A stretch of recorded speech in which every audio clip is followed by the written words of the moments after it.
I'm Taylor, 23, and I thought I understood exactly how little my parents valued me until Christmas morning when they handed my sister Emma the keys to a brand new BMW with a giant red bow while sliding me 2 crumpled dollar bills across the kitchen table. What they didn't know was that their final act of golden child favoritism would trigger the most devastating chain of events that would expose a family secret so shocking it would destroy everything they thought they controlled about their perfect daughter narrative and cost them far more than any luxury car they'd ever purchased. Before we dive into this explosive tale of sibling favoritism gone nuclear, I'm dying to know, what do you think my family's reaction was when they realized their disappointment daughter had vanished into the night and taken something infinitely more valuable than any BMW with her? Drop your wildest predictions in the comments below.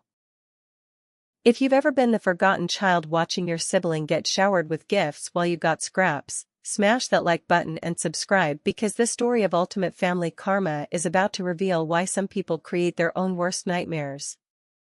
Growing up in the Harper household meant understanding from birth that there was Taylor, the older, problematic daughter who never quite measured up, and Emma, the younger, perfect daughter who could do absolutely no wrong.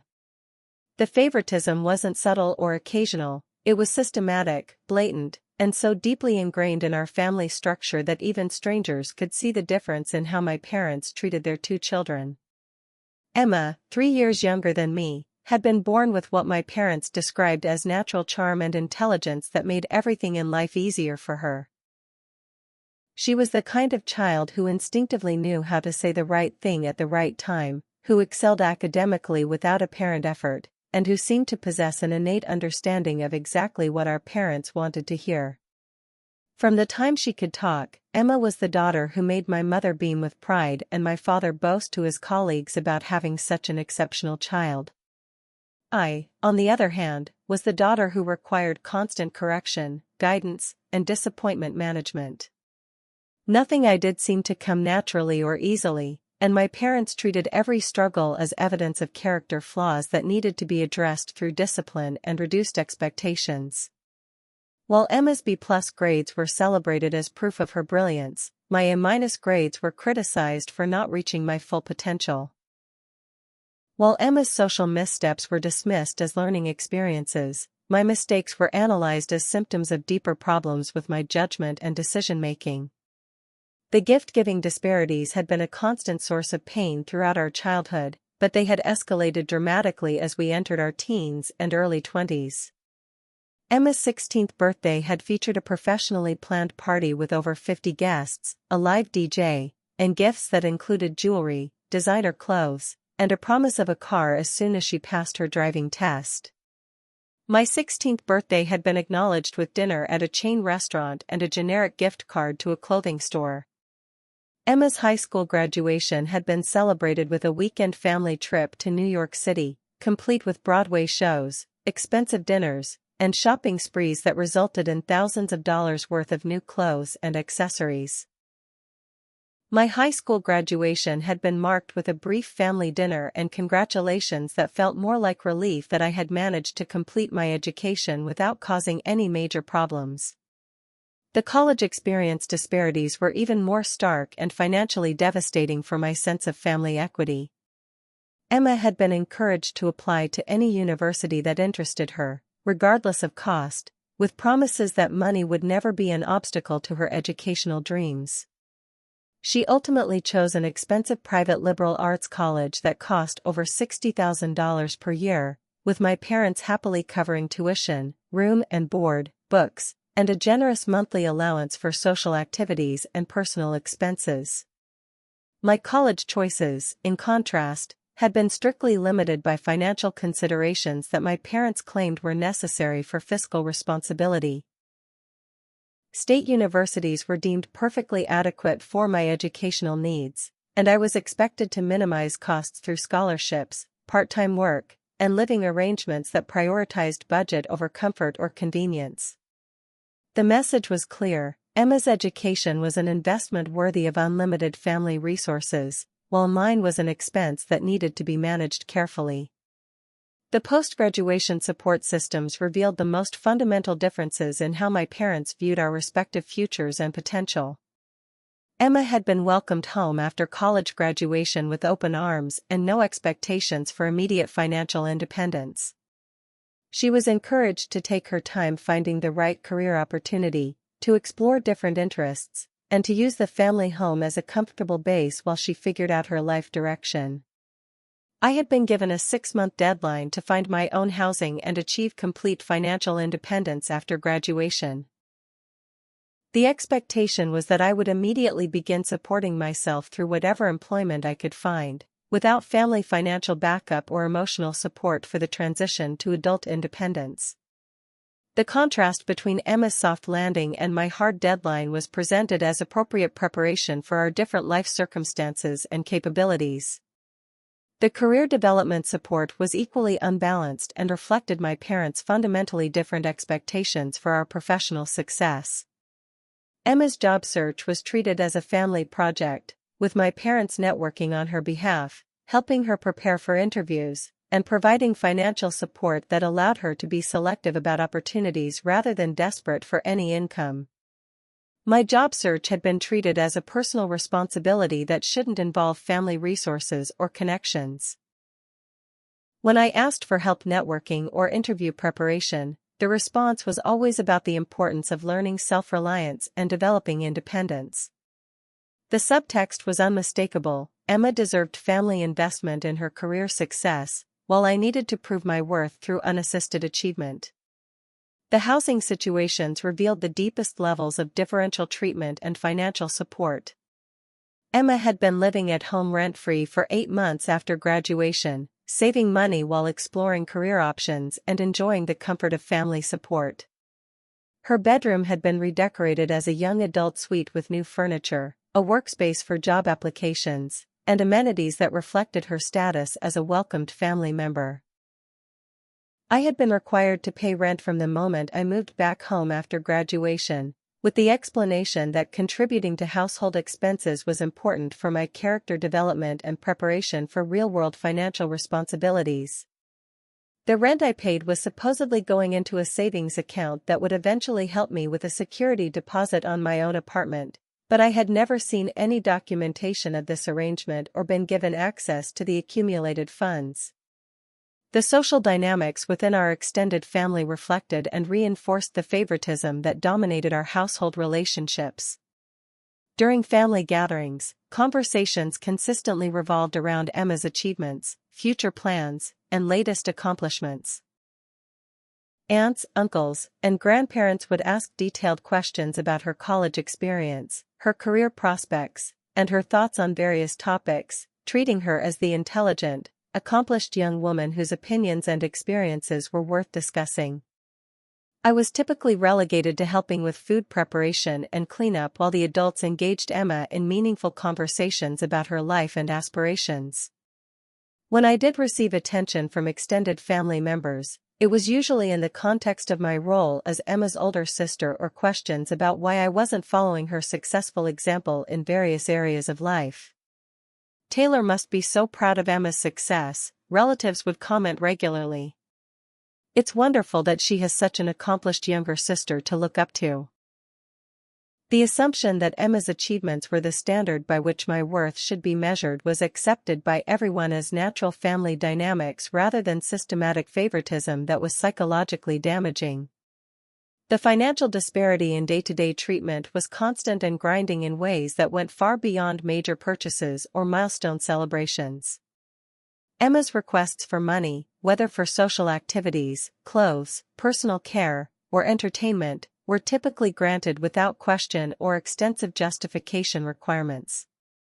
My similar requests were subjected to detailed scrutiny about necessity, cost-effectiveness, and whether I had explored all possible alternatives to family financial support.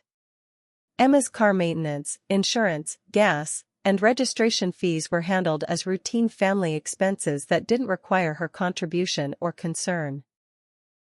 My transportation costs were treated as personal responsibilities that I needed to budget and manage independently, regardless of my limited income or the financial strain of maintaining a vehicle on an entry-level salary.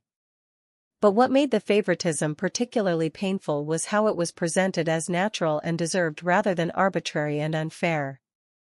My parents genuinely believed that Emma's superior treatment was justified by her superior character, intelligence, and potential for success.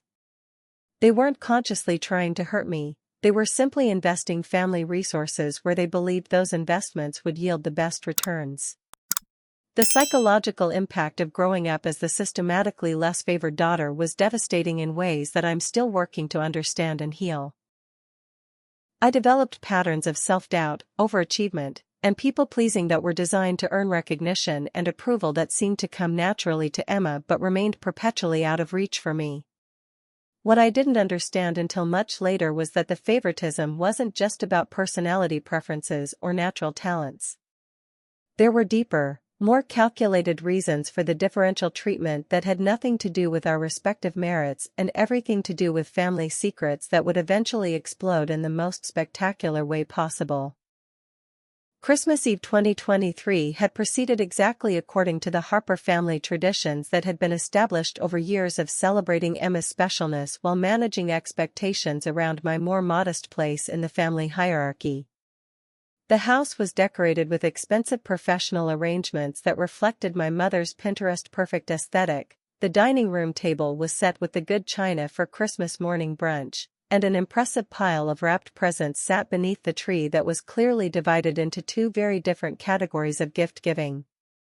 Emma's presents occupied the prime real estate under the tree, large, elaborately wrapped packages with expensive ribbon and custom gift tags that suggested significant financial investment and careful selection.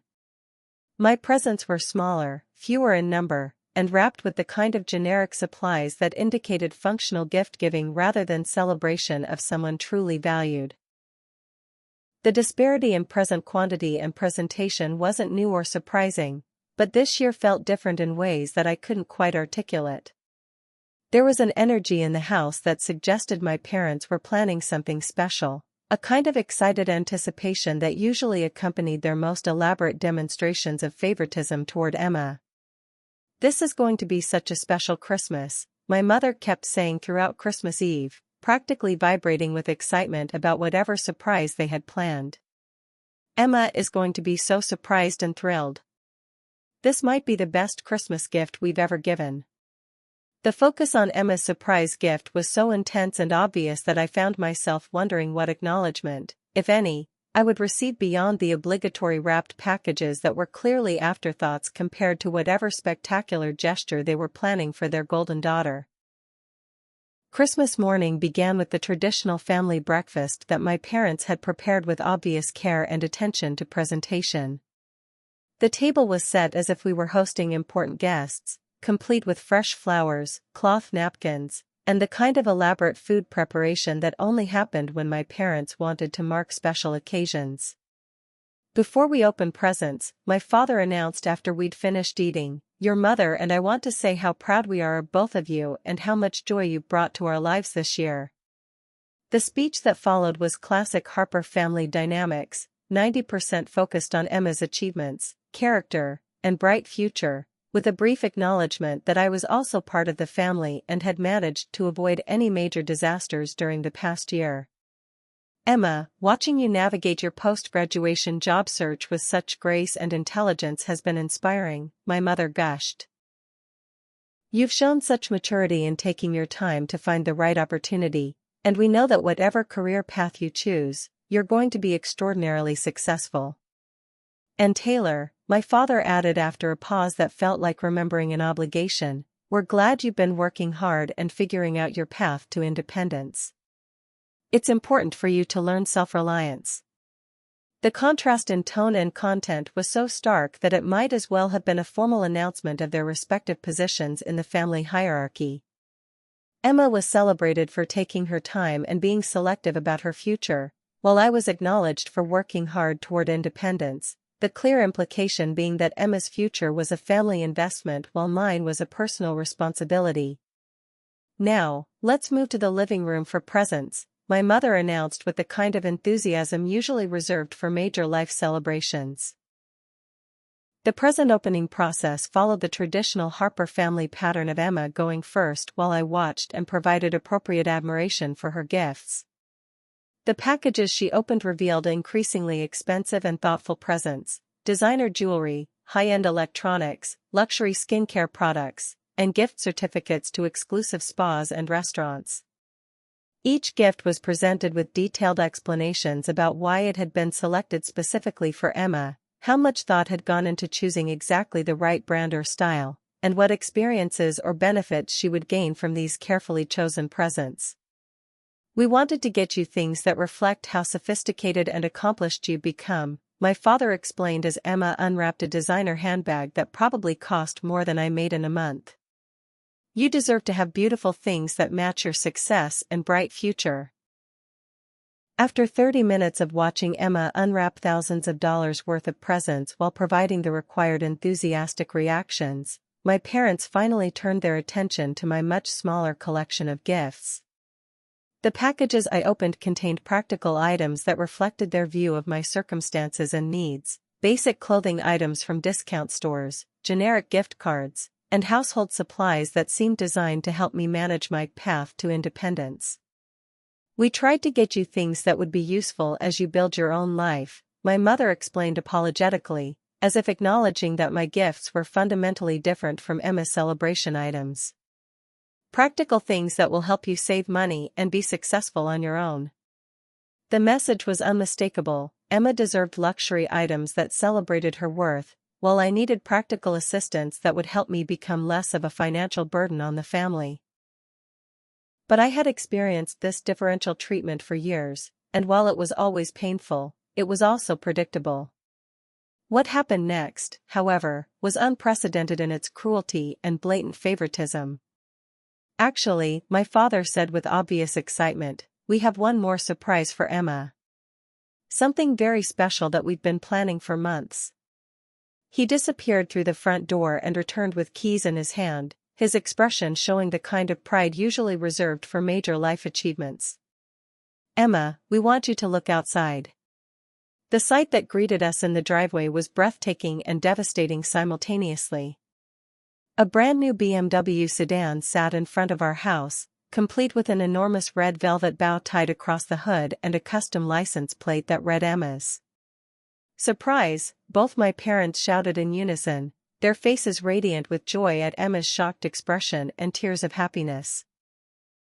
"Oh my God," Emma whispered, her hands covering her mouth in genuine amazement. "You bought me a car? You bought me a BMW? You've worked so hard and been so patient while figuring out your career path," my mother explained, tears of happiness streaming down her face. "We wanted to give you something that reflects how proud we are and how much we believe in your future success." The car was beautiful, expensive, and represented the kind of major financial investment that demonstrated absolute faith in Emma's worth and potential. The custom license plate, the perfect red bow, the timing of the surprise, everything about the gesture was designed to create a memory that would last forever and cement Emma's position as the daughter worthy of extraordinary family investment. As Emma hugged our parents and cried tears of joy while examining every detail of her new BMW, I stood on the porch processing the magnitude of what had just happened.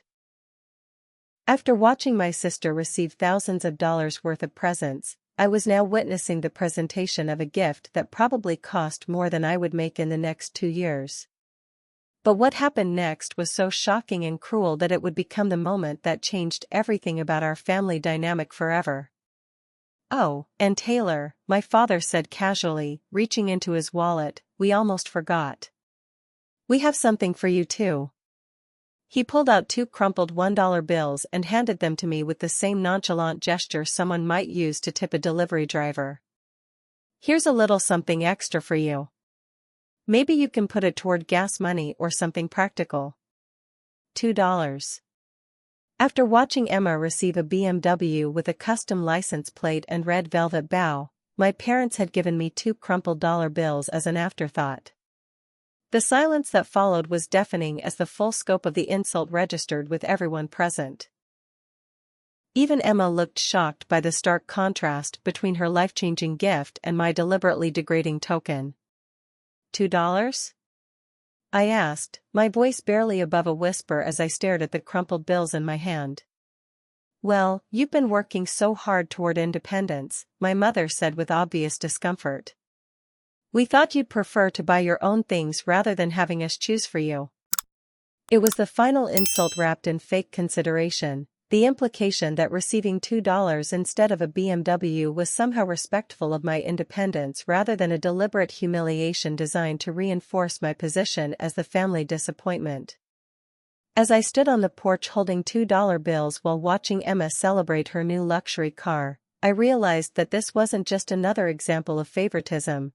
This was a deliberate message about my value in their lives and their expectations for my future.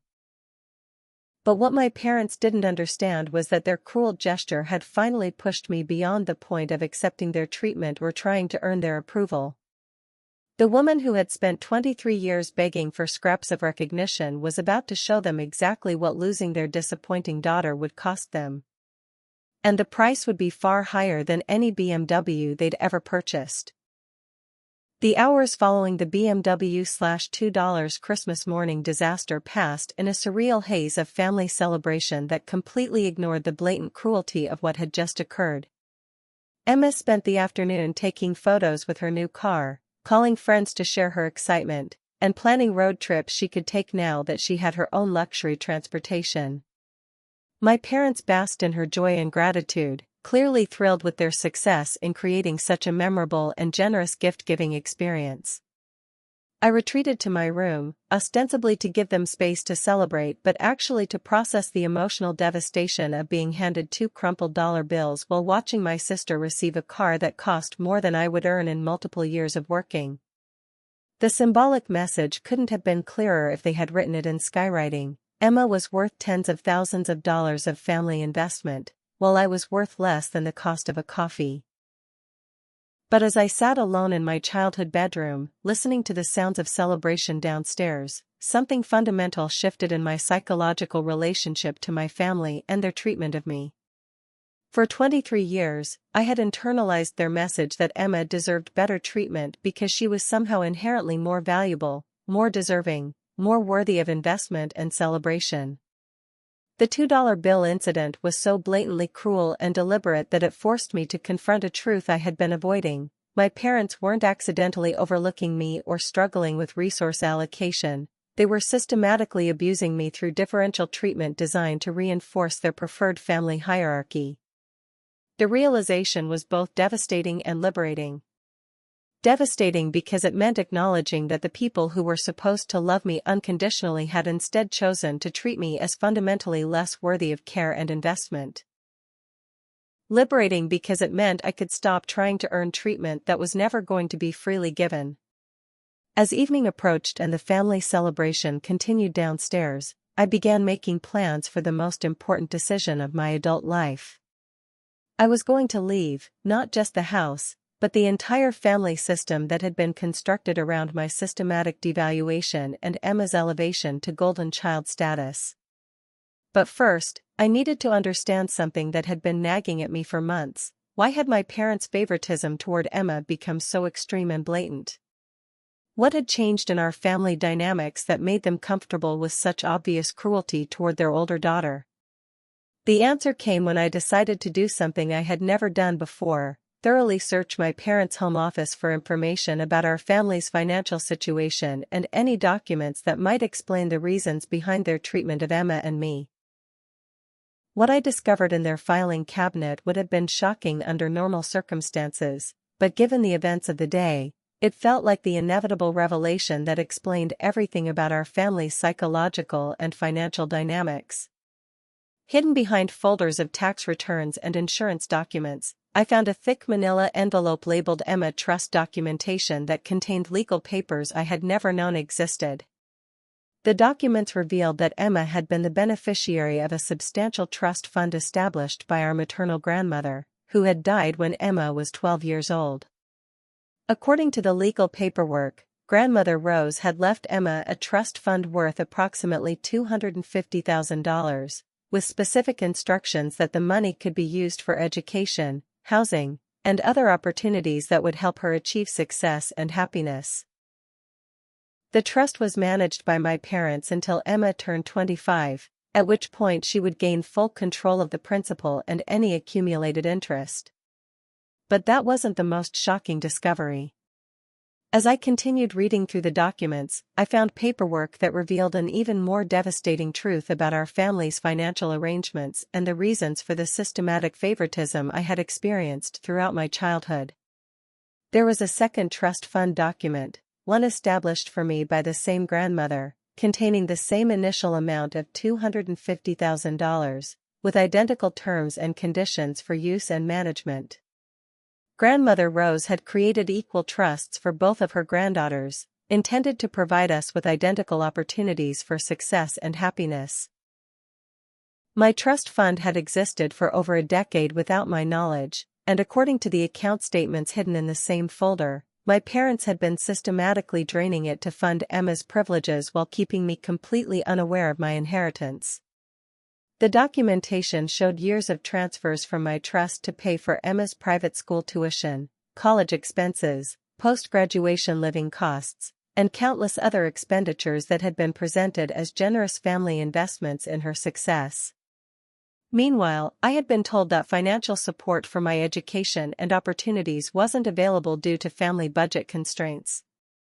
My $250,000 inheritance had been reduced to approximately $31,000 through years of unauthorized transfers to fund Emma's superior treatment. The same grandmother who had wanted to provide equal opportunities for both granddaughters had unknowingly funded the systematic favoritism that destroyed our family relationship. But the financial fraud was just the beginning of what I discovered in that filing cabinet. There were also documents related to Emma's job search that revealed why my parents had been so comfortable allowing her to take her time finding the right opportunity while pressuring me toward immediate financial independence. Emma hadn't been casually exploring career options for 8 months after graduation. She had been hired for a lucrative position at my father's business partner's company, with a starting salary of $75,000 and a clear path to advancement. The job had been secured through family connections and influence, with an understanding that Emma would begin work after the holidays. My parents had spent months planning Emma's smooth transition from college graduation to career success, complete with financial support, family connections, and professional opportunities that would ensure her immediate prosperity.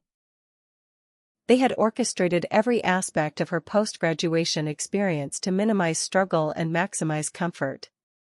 Meanwhile, I had been left to navigate job searching, apartment hunting, and financial independence with no family support or professional connections, while being told that learning self-reliance was important for my character development. The documentation in that filing cabinet revealed that Emma's superior treatment wasn't based on her superior character or potential. It was based on systematic financial fraud and family resource manipulation that had been hidden from me for over a decade. As I photographed every document with my phone and copied account statements that proved years of financial theft, I realized that my parents' Christmas morning cruelty wasn't just about favoritism, it was about guilt and projection. They had been stealing from me for years to fund Emma's privileges, and their treatment of me reflected their need to justify their crimes by characterizing me as less deserving of family investment. The $2 bill wasn't just an insult. It was their way of maintaining the narrative that I was worth less than Emma while they continued to steal my inheritance to fund her lifestyle. But what they hadn't anticipated was that their final act of cruelty would motivate me to discover their crimes and take action to reclaim both my financial independence and my psychological freedom from their manipulative family system. As I finished documenting their financial fraud and began planning my departure from their household, I realized that leaving at 2 a.m. wasn't just about escaping their psychological abuse, it was about disappearing before they could manipulate the narrative or take additional steps to cover up the evidence of their crimes. The daughter they had systematically devalued was about to cost them far more than they had ever imagined possible. The house was completely silent by 1:30 a.m., with Emma and my parents sleeping off their Christmas celebration and undoubtedly dreaming about the bright future they had secured through years of systematic financial fraud and favoritism. I moved through the darkened hallway with the stealth of someone who had spent a lifetime trying to avoid drawing attention to herself, but this time my invisibility was serving a purpose they would never see coming. My departure preparations had been methodical and strategic, designed to ensure I could disappear completely before anyone realized what was happening or had the opportunity to manipulate the situation to their advantage. I had spent the evening quietly packing only the essentials I could carry in 2 large duffel bags. Important documents, clothing, personal items with genuine sentimental value, and the laptop that contained all my work files and personal photographs. The most important items I packed were the photographs I had taken of the trust fund documentation, financial statements, and legal papers that proved years of theft from my inheritance. The evidence was also backed up to cloud storage and emailed to accounts my parents couldn't access, but I wanted physical proof of their crimes that couldn't be deleted or manipulated after I disappeared. You know what's incredible about the moment when you finally decide you're worth more than the scraps people are willing to give you? There's this clarity that comes over you, this sense of power that you never knew you had because you'd been convinced you didn't deserve it. As I'm preparing to walk out of that house forever, I can feel my heart racing not with fear, but with anticipation.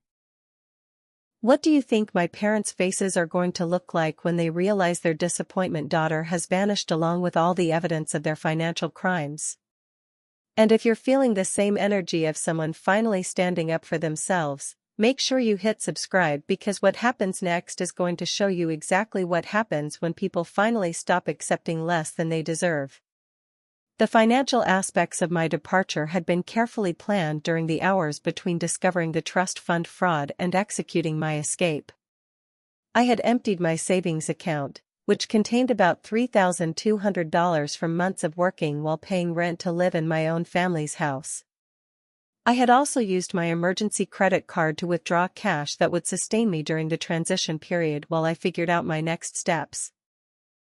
More importantly, I had used the account information from the trust fund documents to contact the bank and financial advisor who managed my inheritance. The preliminary phone calls had confirmed that my parents had indeed been stealing from my trust, that I was legally entitled to the remaining funds plus compensation for unauthorized transfers, and that I could gain immediate access to my inheritance by providing proper identification and documentation.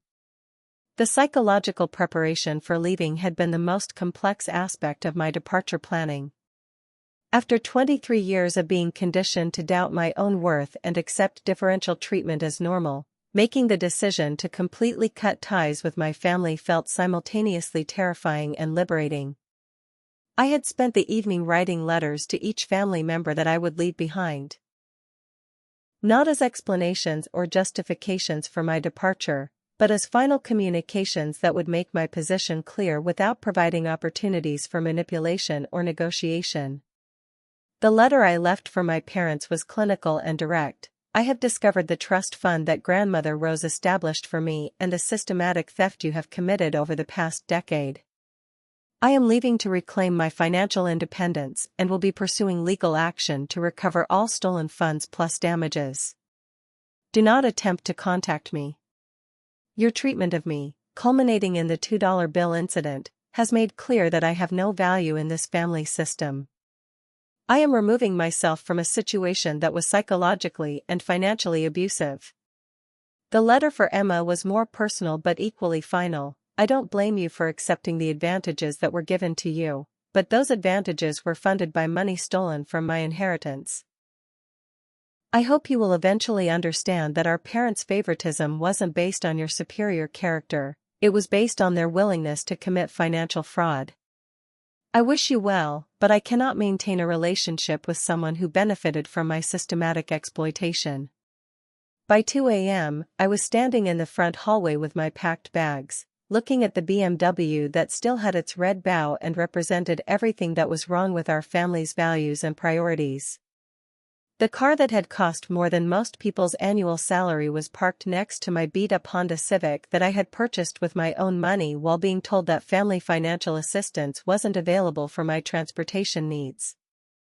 The symbolic contrast was perfect and would serve as a daily reminder to my parents of exactly what their favoritism had cost them when I disappeared forever. I left the letters on the kitchen counter where they would be impossible to miss during the family's traditional post-Christmas breakfast, then loaded my bags into my car and began driving toward the city where I had already secured temporary housing and would begin the process of rebuilding my life without their psychological and financial manipulation. The drive through the empty streets felt surreal and liberating in ways I had never experienced before. For the first time in my adult life, I was making decisions based entirely on my own needs and values rather than trying to earn approval from people who had proven they would never value me appropriately. But the most satisfying part of my departure was knowing that my parents would wake up to discover that their systematic abuse had finally pushed me beyond their control. The daughter they had trained to be grateful for scraps was gone, taking with her not just her physical presence but also her emotional labor, her financial contributions to their household, and most importantly, her willingness to accept their version of reality about her worth. The blocking process began as soon as I reached my temporary apartment and had some distance from the immediate emotional intensity of leaving. I blocked their phone numbers, email addresses, and social media accounts, then changed my own contact information to ensure they couldn't reach me even if they figured out my new location. The finality of cutting all communication ties was both frightening and empowering. For 23 years, I had been psychologically dependent on their approval and validation, even when that validation was consistently withheld or used as a tool for manipulation. Blocking them meant accepting that I would never again have the opportunity to earn their love or recognition. But it also meant I would never again be subjected to their systematic devaluation. The legal proceedings to recover my stolen inheritance began the next morning with a phone call to the Financial Crimes Division of the District Attorney's Office. The evidence I had photographed was more than sufficient to prove systematic financial fraud, and the amount stolen over multiple years elevated the charges to felony level. Ms. Harper, what your parents have done constitutes grand theft and financial elder abuse, explained Detective Maria Santos when I met with her to provide my documentation. The fact that they maintained control over your trust after you became a legal adult, combined with the systematic depletion of funds for their other daughter's benefit, makes this a very serious case. But beyond the legal consequences and financial recovery, the most important aspect of my departure was psychological. I had finally chosen my own worth over their systematic devaluation. The woman who had accepted 2 crumpled dollar bills while watching her sister receive a BMW was gone forever, replaced by someone who understood that love doesn't require you to accept abuse and that family relationships should be based on mutual respect rather than hierarchical power structures. As I settled into my new apartment and began planning my independent future, I reflected on the irony that my parents' cruelest gesture had become the catalyst for my liberation. Their final act of favoritism had pushed me to discover their financial crimes and take action that would cost them far more than any car they had ever purchased. The daughter they had valued at $2 was about to show them exactly how expensive their systematic abuse had become. The phone calls began at 6:47 a.m., exactly 4 hours and 17 minutes after I had driven away from the Harper family home forever. My blocked phone showed 17 missed calls, 43 unread text messages, and 6 voicemails from various family members who had awakened to discover my letters and my complete disappearance from their carefully constructed family hierarchy. From my new apartment across the city, I could only imagine the chaos that had erupted in the Harper household when they realized that their systematic abuse had finally pushed me beyond their control. The daughter they had trained to accept crumbs and be grateful for minimal acknowledgement was gone, taking with her not just her physical presence but her emotional labor and her willingness to subsidize their guilt about their treatment of me.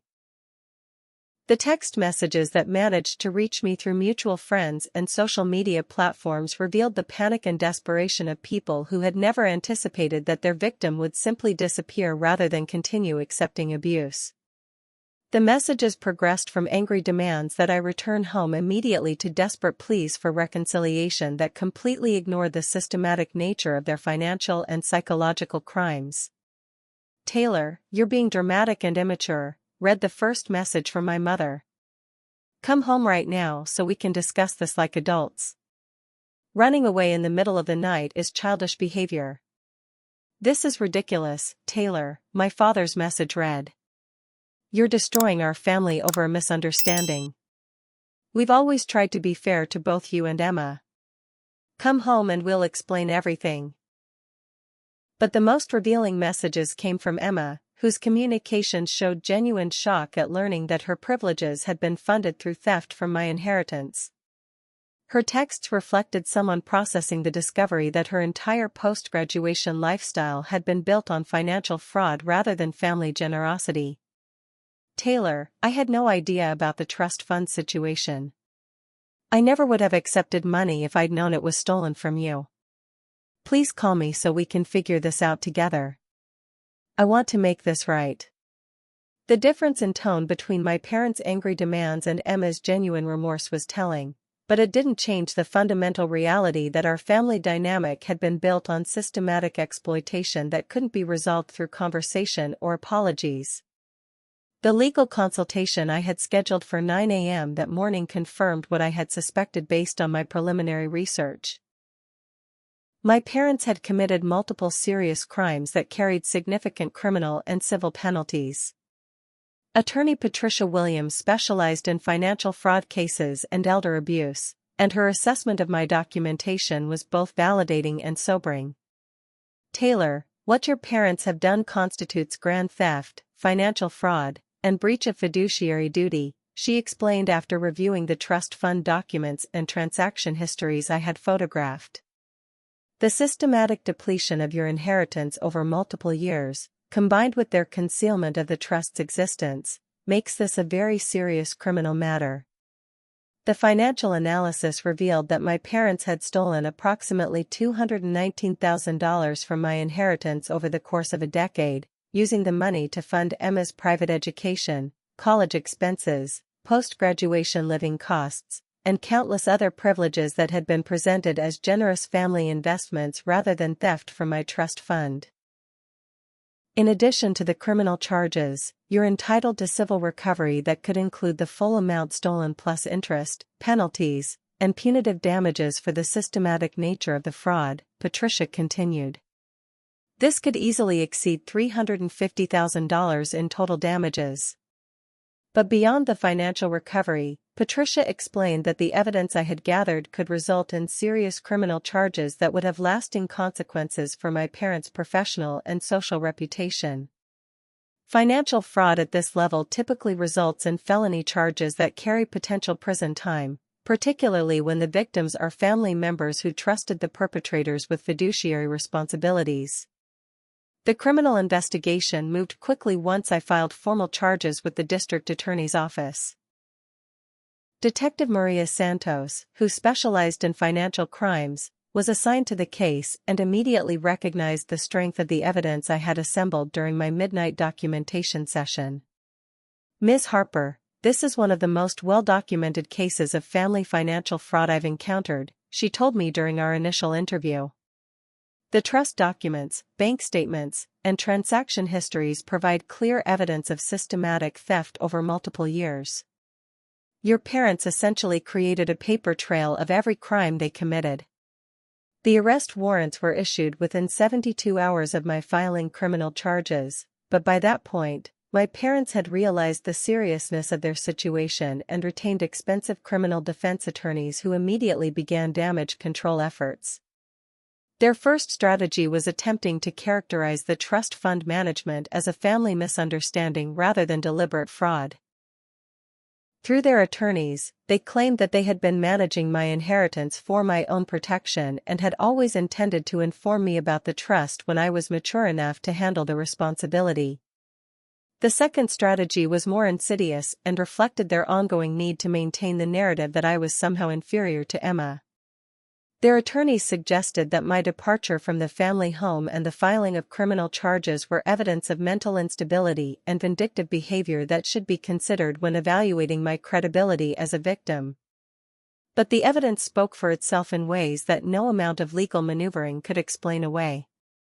The bank records showed years of deliberate transfers from my trust to pay for Emma's expenses, often accompanied by forged authorization documents that bore my signature despite being executed when I had no knowledge of the trust's existence. The most damaging evidence was a series of email exchanges between my parents and their financial advisor discussing strategies for maximizing Emma's opportunities while maintaining Taylor's motivation for independence. The communications revealed that the differential treatment wasn't accidental. It was a calculated strategy designed to funnel resources to Emma while keeping me unaware of my rights and inheritance. "We think it's better if Taylor doesn't know about the trust until she's established her own career," my mother had written to their advisor. "She's always been less focused than Emma, and knowing about the money might make her complacent. Emma can use the support to really launch her success." The psychological impact of reading those emails was devastating because they revealed that my parents' systematic abuse had been deliberate and sustained over years. They hadn't been unconsciously favoring Emma. They had been consciously stealing from me while justifying their crimes through character assassinations that portrayed me as less deserving of family support. The media attention surrounding their arrest was intense and reflected the public fascination with cases where privileged families implode due to internal corruption and abuse. The local news coverage focused on the stark contrast between Emma's BMW Christmas gift and my $2 bills, using the story as an example of how extreme favoritism can escalate into criminal behavior. "Prominent local family arrested for trust fund fraud" was the headline that appeared in the regional business journal, accompanied by photographs of my parents being led away in handcuffs and details about the systematic theft that had funded their golden child's lifestyle. The social consequences were immediate and devastating for people who had built their identity around their reputation as successful, respectable parents. Friends and colleagues began distancing themselves from the scandal, business relationships were terminated due to ethical concerns, and the family's standing in their social circles collapsed almost overnight. But perhaps the most satisfying consequence was watching the narrative they had constructed about our family dynamic completely crumble under scrutiny. The same people who had witnessed years of differential treatment and assumed it reflected our respective characters now understood that the favoritism had been funded by criminal activity. "I always wondered why Emma seemed to have so many more opportunities than Taylor," one family friend commented to local reporters. "Now I understand that it wasn't about different family resources, it was about theft from Taylor's inheritance to fund Emma's advantages." The preliminary hearing was my first opportunity to see my parents since leaving their house at 2 a.m., and the experience was both empowering and emotionally complex. They sat at the defense table looking smaller and more vulnerable than I had ever seen them, their expensive attorneys flanking them like bodyguards protecting clients who had committed indefensible crimes. During my testimony, I was able to describe not just the financial fraud but the systematic psychological abuse that had accompanied years of theft from my inheritance. The court heard about the Christmas morning $2 bill incident, the deliberate concealment of my trust fund, and the years of gaslighting that had convinced me I was less deserving of family support than Emma. "The defendants didn't just steal money from their daughter," I told the court. "They stole her sense of self-worth, her confidence in her own perceptions, and her ability to trust family relationships. The financial fraud was just the mechanism they used to maintain psychological control and justify their systematic favoritism." Emma attended the hearing and afterward approached me in the courthouse hallway for the first time since my departure. Her appearance reflected someone who had been processing months of devastating revelations about the source of her privileges and the cost to our family relationship. "Taylor, I want you to know that I've been trying to figure out how to make this right," she said, her voice carrying genuine emotion and regret. "I had the BMW returned to the dealer, and I'm working with a lawyer to figure out how to return money to your trust. I never wanted my success to come at your expense." It was the first genuine acknowledgement from any family member that the systematic favoritism had been wrong and harmful, but it also highlighted the impossible complexity of trying to repair relationships that had been built on fundamental inequality and abuse. "Emma, I appreciate that you're trying to make amends," I replied. "But this isn't just about returning money or gifts. This is about 23 years of being treated as less valuable than you, of having my inheritance stolen to fund your privileges while being told I needed to learn independence. The damage goes far beyond what can be fixed with financial restitution. The conversation with Emma was civil but final, and it marked the last direct contact I would have with any Harper family member for the foreseeable future. The relationships that had been built on systematic inequality and hidden financial fraud couldn't be rebuilt on foundations of honesty and mutual respect, at least not without extensive time and therapy that none of us seemed prepared to pursue. The criminal case concluded 6 months after my 2 a.m. departure, with my parents pleading guilty to multiple felony charges including grand theft, financial fraud, and breach of fiduciary duty. They received sentences of 18 months in prison plus restitution that exceeded $400,000 when interest, penalties, and legal costs were included. But more importantly for my psychological recovery, the legal proceedings had provided official validation that their treatment of me had been criminal rather than appropriate parenting. The judge's comments during sentencing specifically addressed the psychological abuse that had accompanied the financial crimes. The defendants engaged in systematic financial and psychological abuse of their older daughter while lavishing stolen resources on their younger daughter, Judge Patricia Martinez stated. This case represents not just theft, but the destruction of family trust and the deliberate psychological manipulation of a victim who should have been able to depend on her parents for protection rather than exploitation. The first year after leaving the Harper family home became a masterclass in rebuilding identity and self-worth after decades of systematic psychological manipulation and financial abuse. With my recovered inheritance providing financial security for the first time in my adult life, I was able to make choices based on my own values and interests rather than economic desperation or the need to prove my worth to people who had never valued me appropriately. The most immediate challenge was learning to trust my own judgment and perceptions after years of being gaslit about my character, capabilities, and worth. Simple decisions like choosing an apartment, selecting career opportunities, or making social plans had been contaminated by years of second-guessing myself and seeking approval from people who used that approval as a tool for control and manipulation. Taylor, one of the most important aspects of your recovery is learning to validate your own experiences without external confirmation, explained Dr. Sarah Chen, the trauma specialist I began seeing to process years of family psychological abuse. You spent decades having your perceptions questioned and your reality dismissed. Learning to trust yourself again is crucial for building healthy relationships and making authentic life choices. The therapy process revealed the full scope of how the Harper family dynamics had affected my psychological development and self-concept.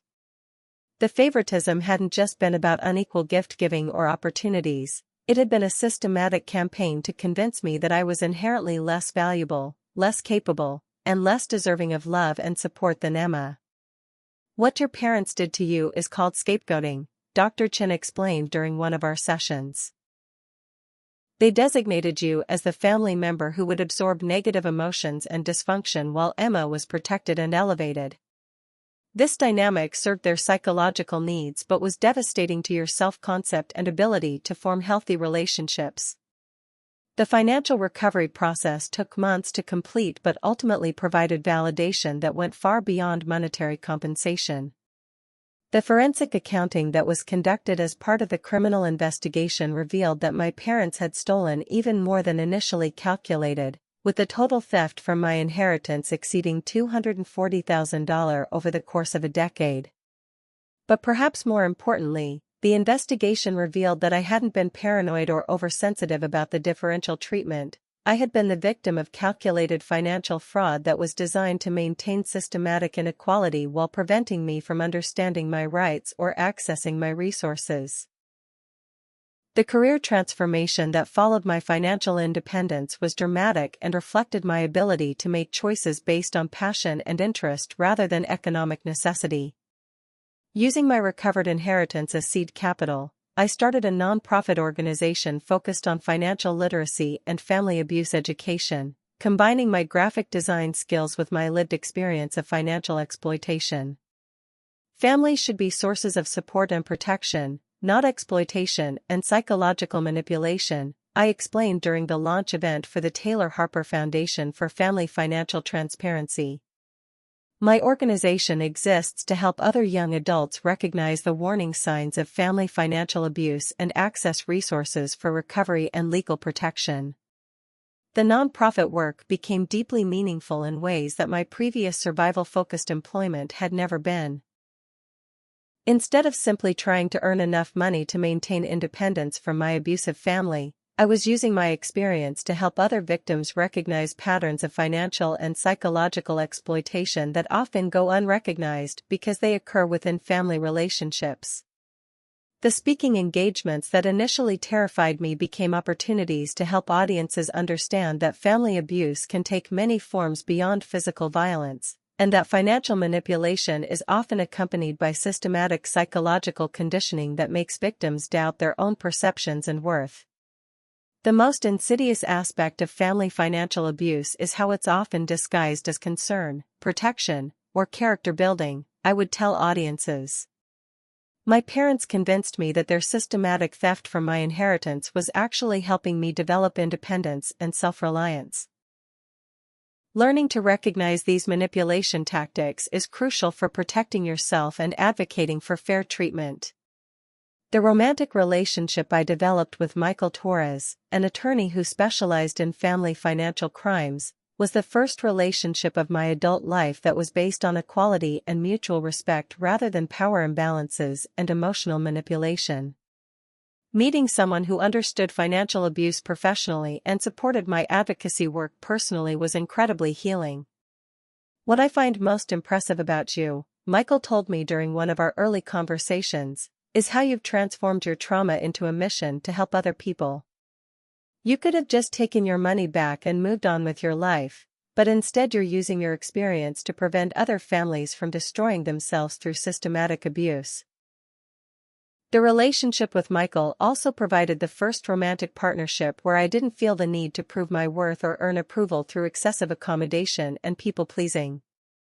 Having established my own financial independence and psychological boundaries with my family of origin, I was able to engage with Michael as an equal partner rather than someone seeking validation or security through relationship dynamics.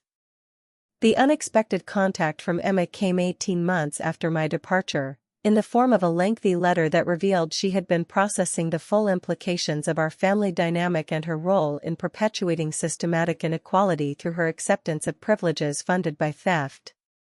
"Taylor, I'd been in therapy for 8 months trying to understand how I could have been so blind to what was happening to you," her letter began. "I realized that I wasn't just the beneficiary of mom and dad's favoritism. I was an active participant in a family system that was designed to exploit you for my benefit."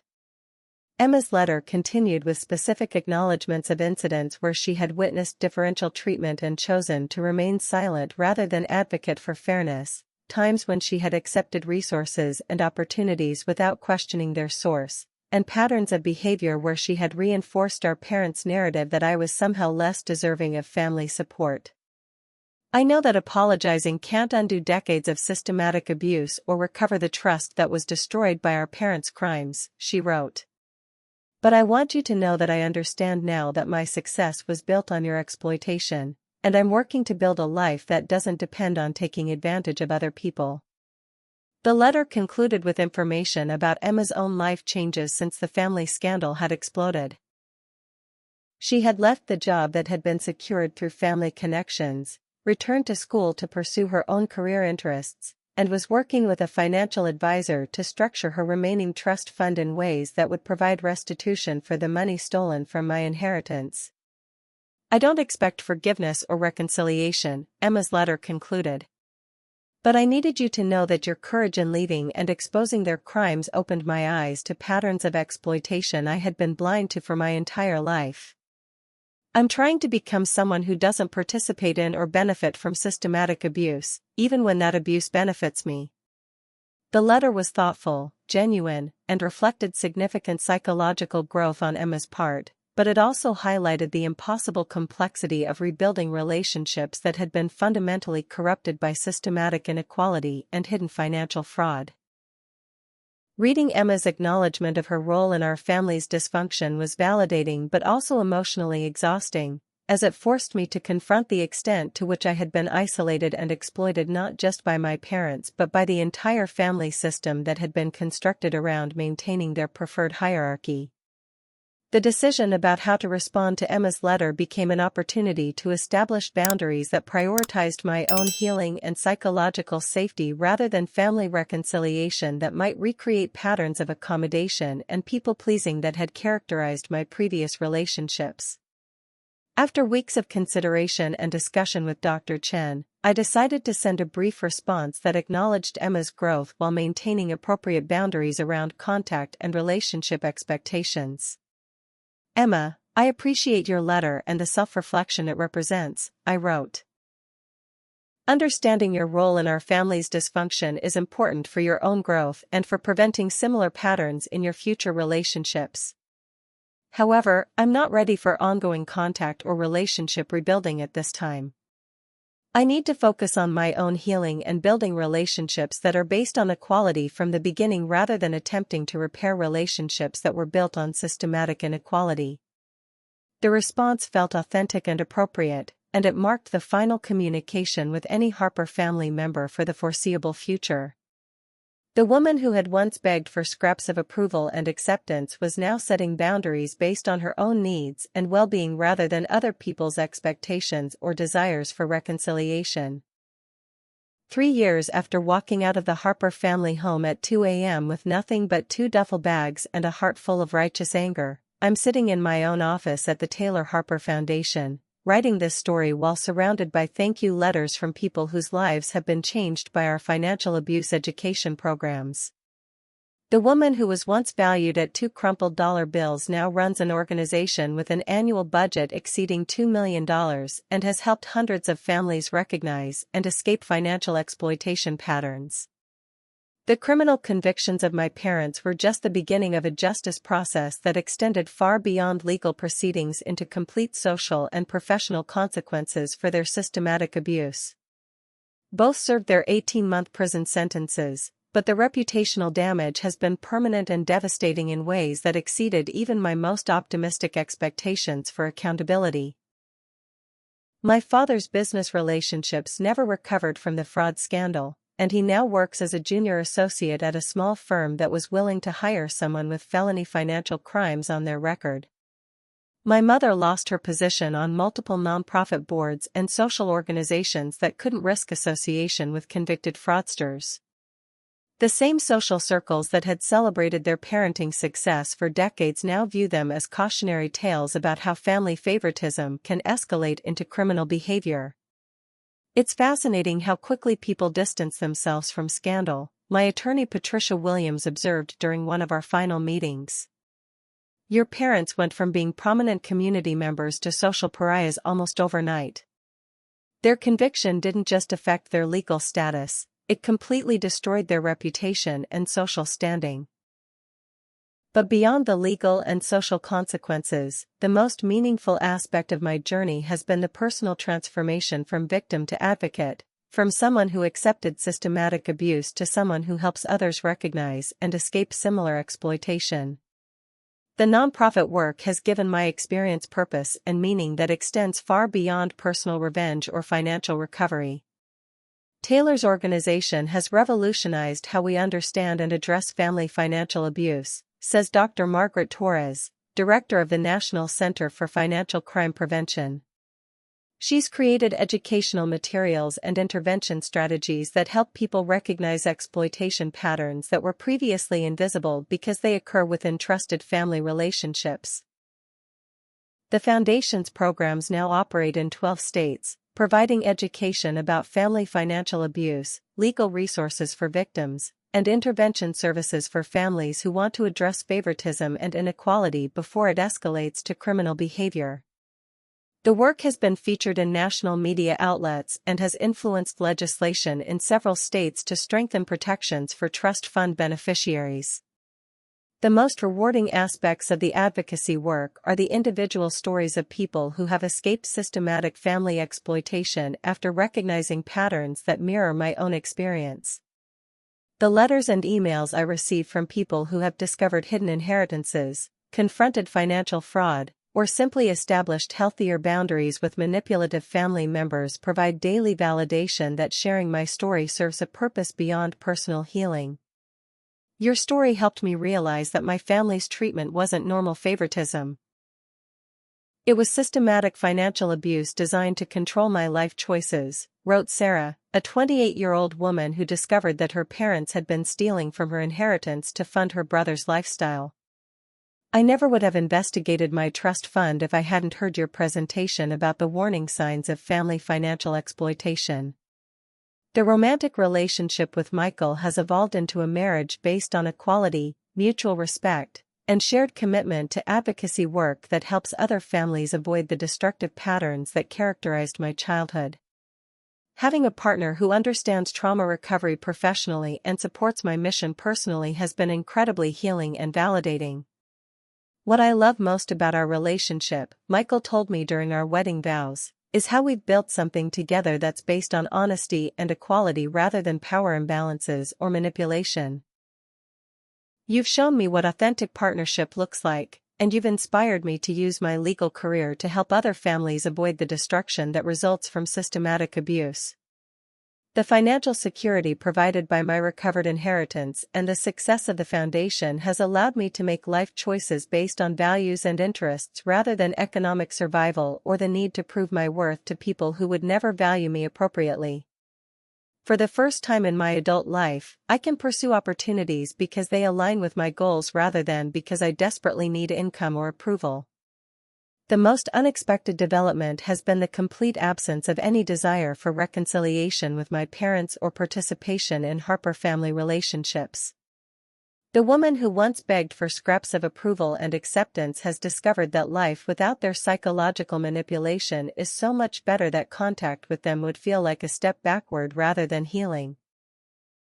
Taylor, one of the most important indicators of your recovery is how little emotional charge you have around your family of origin, Dr. Chin observed during one of our recent therapy sessions. You've moved from anger and hurt to indifference, which suggests that you've genuinely released their power to affect your emotional well-being.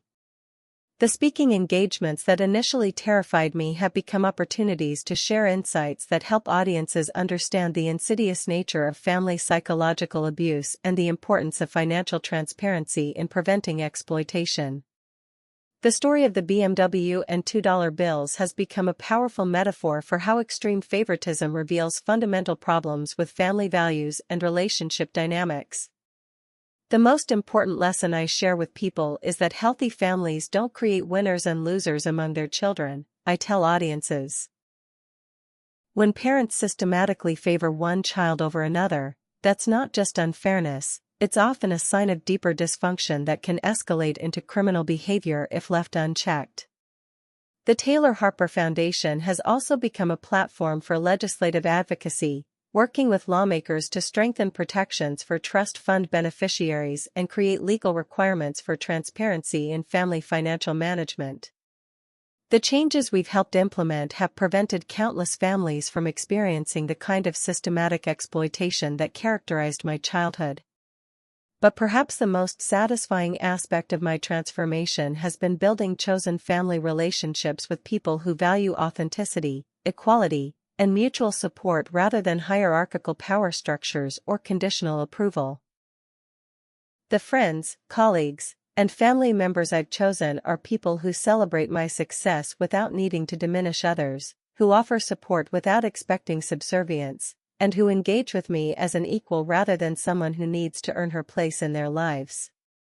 The contrast between these healthy relationships and the toxic dynamics that characterized my biological family is stark and serves as daily validation that leaving was the right decision, regardless of the social expectations about family loyalty and forgiveness. So here's my question for everyone who has followed this incredible journey from forgotten daughter to successful advocate. Have you ever had to choose between maintaining toxic family relationships and protecting your own mental health and financial security? Sometimes the most loving thing you can do is refuse to enable abuse, even when that abuse comes from people who claim their exploitation comes from love or concern. If this story of family financial fraud and ultimate independence has resonated with you, please hit that like button and subscribe for more real-life stories about recognizing manipulation, building boundaries, and creating authentic success. Share this with anyone who has ever been the family scapegoat, the forgotten child, or the person whose achievements were dismissed while someone else received unearned privileges and stolen resources. Tell me in the comments about a time when you had to walk away from people who were taking advantage of your loyalty or love, or when you discovered that family members had been lying about something important that affected your life. Your stories of courage and self-advocacy might inspire someone else to investigate their own family financial arrangements or recognize patterns of systematic favoritism that they've been told to accept. Thank you for joining me on this journey from financial victim to empowered advocate, from forgotten daughter to successful entrepreneur who built something meaningful from the ashes of family betrayal. Remember, you have the right to equal treatment regardless of birth order or family favorites. You have the right to transparency about any finances that affect you, and you have the right to remove yourself from relationships that systematically devalue your worth. Here's to families built on honesty rather than hierarchy, to success that comes from authentic effort rather than stolen resources, and to the incredible strength that emerges when we choose our own worth over other people's convenient narratives. The daughter they valued at $2 became someone whose story has helped thousands of people recognize their own worth and demand better treatment from the people who claim to love them. Life has taught me that the people who try to convince you that you're asking for too much are usually the people who are giving you too little. The question isn't whether you deserve better, it's whether you're brave enough to walk away at 2 a.m. when staying becomes more painful than leaving, and whether you're strong enough to build something beautiful from the pieces of a life that was almost destroyed by other people's greed and cruelty. The ultimate victory isn't revenge against people who wronged you, it's building a life so authentic and fulfilling that their opinion of your worth becomes completely irrelevant to your happiness and success.